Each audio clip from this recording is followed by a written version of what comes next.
ధర్మరాజు జూదంలో ఓడిపోయిన కారణంగా దుర్యోధనుడు కఠినమైన షరతు పెడతాడు. పాండవులు 12 సంవత్సరాల వనవాసాన్ని పూర్తి చేసిన తరువాత 13వ సంవత్సరం అజ్ఞాతవాసం చేయాలి.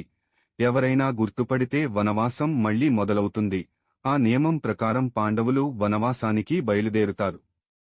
పాండవులు కామ్యక వనంలో నివసిస్తారు. అక్కడ వారికి ఎన్నో కష్టాలు, ఆపదలు ఎదురవుతాయి. అయినా ధైర్యంగా, ఓర్పుగా జీవిస్తారు. ఒకరోజు ద్రౌపదికి తనకు సభలో జరిగిన అన్యాయం గుర్తుకు వస్తుంది. బాధతో ఆమె కృష్ణుడిని ప్రార్థిస్తుంది. కృష్ణుడు ప్రత్యక్షమై ఆమెకు ధైర్యం చెప్తాడు.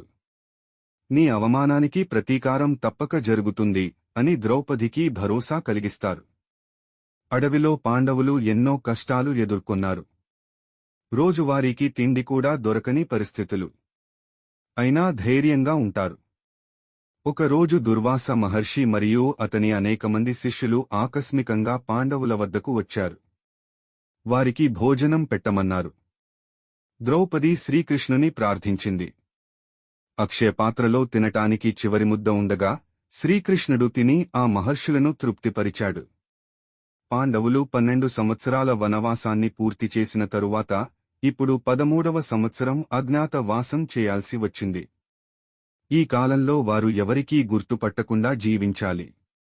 ఎవరికైనా వారి అసలు గుర్తింపు తెలిసిపోతే మళ్లీ 12 సంవత్సరాల వనవాసాన్ని తిరిగి ప్రారంభించాలి అనే కఠినమైన నిబంధన ఉంది. కాబట్టి 13వ సంవత్సరం అజ్ఞాతవాసం కోసం పాండవులు మత్స్యదేశానికి వెడతారు. మొదట అజ్ఞాతవాసాన్ని ఎవరు ప్రారంభిస్తారు అంటే పాండవులలో మొదటిగా ధర్మరాజు యుధిష్ఠిరుడు అజ్ఞాతవాసాన్ని ప్రారంభిస్తాడు. ఆయన కంకభట్టుడు అనే పేరుతో మత్స్యరాజ్యంలో జ్యోతిష్కునిగా ప్రవేశిస్తాడు. ఆ తరువాత ఇతర పాండవులు అజ్ఞాతవాసాన్ని ఒక్కొక్కరుగా ఒక్కో వేషధారణ చేపడతారు. ధర్మరాజు కంకభట్టుడు అనే పేరుతో రాజుకు జ్యోతిష్యుడిగా, ధర్మశాస్త్ర పరిజ్ఞానంతో ఉన్నవాడిగా పనిచేశాడు.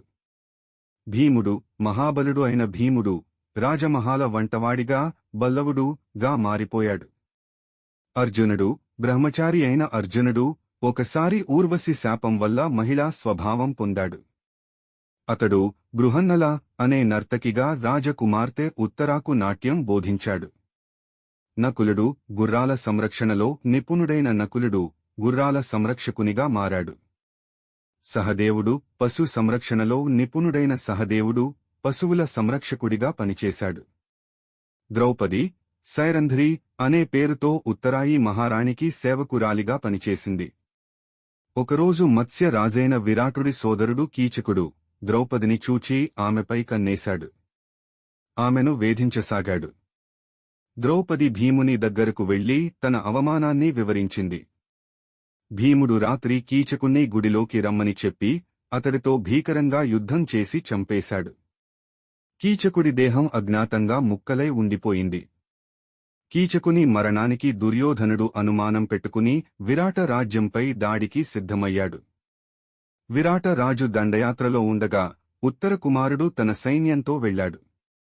అతనితో పాటుగా బృహన్నలగా అర్జునుడు కూడా ఉన్నాడు. శ్రీకృష్ణుడు కూడా తన మాయారూపాలతో ఎన్నోసార్లు పాండవులకు సహాయం చేశాడు.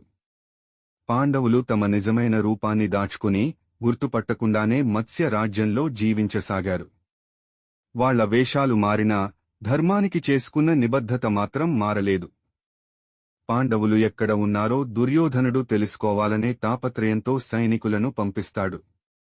కాని పాండవులు చాలా జాగ్రత్తగా, తగిన వేషధారణతో ఎలాంటి గుర్తింపు రాకుండా అక్కడ జీవించగలిగారు.